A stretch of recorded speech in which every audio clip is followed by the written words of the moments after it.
तो चली गई भगवती जगदम्बा। जैसे हाथ से छूट करके गई, बस कंस को चिंता होने लगा। कंस वहां से सीधे अपने दरबार में आ गया और दरबार में आकर के आपातकालीन बैठक बुला ली।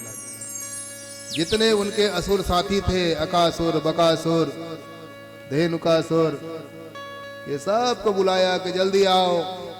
और रात्रि में ही मीटिंग होने लग गया, क्योंकि रात्रि में भगवान का प्राकट्य हुआ था। एक आध घंटा रहे होंगे, ऐसे करते करते 2-3 घंटा बीतने के बाद प्रातः काल का लगभग समय हो रहा था। उतने में सब बैठक बुला लिया। जितने असुर से सब दौड़े दौड़े चले आए।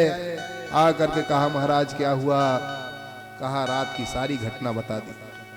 ऐसी ऐसी घटना रात में घटी है। एक कन्या थी, आकाशवाणी में तो कहा गया था 8वां गर्भ, परंतु वहां पुत्र नहीं, पुत्री हो गई। और वो भी हाथ से छूट करके चली गई और कह गई है कि तेरा मारने वाला पैदा हो गया। तभी नारद जी जब आए थे पहली बार तो बता गए हैं कि घेराबंदी चल रहा है, बेटा कंस सावधान हो जा। ये नारद जी बता गए। आज उनकी बातें सत्य हो रही है। क्या किया जाए, कैसे करना चाहिए? तो असुरों ने कहा महाराज ऐसा करो, जितने बच्चे इस समय पैदा हो रहे हैं सबको मार डालो, कोई बच्चा नहीं बचना चाहिए। 1 साल आगे का जितना है वो सब वहीं से चालू करो। अभी नहीं, जो पहले भी हो चुका है वो सब बच्चों को मार दो, छोटे छोटे बच्चों को, कोई बचे ना। तब तक के एक ने कहा भाई देखो ऐसा है, छोटे छोटे बच्चों को अगर मारोगे तो विरोध होने लगेगा। कितने लोगों को मारोगे आप, कहां कहां तक के मारोगे? तब कंस कहने लगा ऐसा है, तब वो विष्णु भगवान को ही मारा जाए, उस विष्णु को ही समाप्त कर दो। तो एक ने कहा महाराज वो विष्णु को किसी ने आज तक देखा ही नहीं है, मारोगे कहां से बताओ आप? अरे मारोगे तब ना जब उनको आपने कहीं देखा है। आज तक के उनका पता ही नहीं को रहते कहां हैं। आज तक के अपना ठिकाना किसी को बताए नहीं है। कोई कहता है गोलोक धाम में रहते हैं, कोई कहते हैं क्षीर सागर में रहते हैं, कोई कहते हैं बैकुंठ धाम में रहते हैं, कोई कहते हैं साकेत धाम में रहते हैं। वो इस जगह में रहते नहीं है।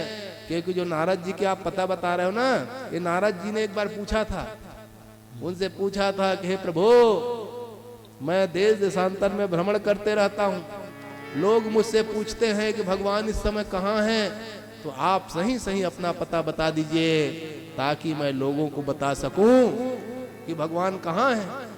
आप बताइए अपना पता। भगवान ने कहा नारद जी तू क्या समझता है, तेरा क्या विचार है कि मैं रहता कहाँ हूँ? कहा महाराज हमने सुना है बैकुंठ धाम में रहते हैं, कोई कहता है साकेत धाम में। वो कन्फर्म नहीं हो पा रहा है सीधे सीधे, आप रहते कहाँ हैं? तब भगवान ने नारद जी से कहा था कि ना हम बसामि बैकुंठे योगिनां हृदयेन च मद्भक्ता यत्र गायन्ति तत्र प्रतिष्ठामि नारद। भगवान ने कहा था हे नारद जी लोग बैकुंठ, साकेत, गोलोक धाम ये कहते हैं ना, मैं वहां थोड़ी रहता हूँ। ये तो नाम के हैं। अगर मैं एक जगह में रहूं तो मेरी व्यापकता खत्म हो जाएगी। एक जगह हूं मतलब दूसरी जगह नहीं हूं, यही ना। अब मैं तो व्यापक हूं, व्यापक ब्रह्म निरंजन हरि व्यापक सर्वत्र समाना। मैं तो व्यापक रूप से सब जगह निवास करता हूं। कहा महाराज जब निवास करते हैं तो दिखाई क्यों नहीं देते हैं? आप ये सोचते हो ना यहाँ रहते हैं वहां रहते, मैं कहीं वहां रहता नहीं ना, मैं कुछ योगी होगी कि यहाँ रहता हूँ। तो महाराज मैं तो व्यापक रूप से सब जगह हूँ। प्रभु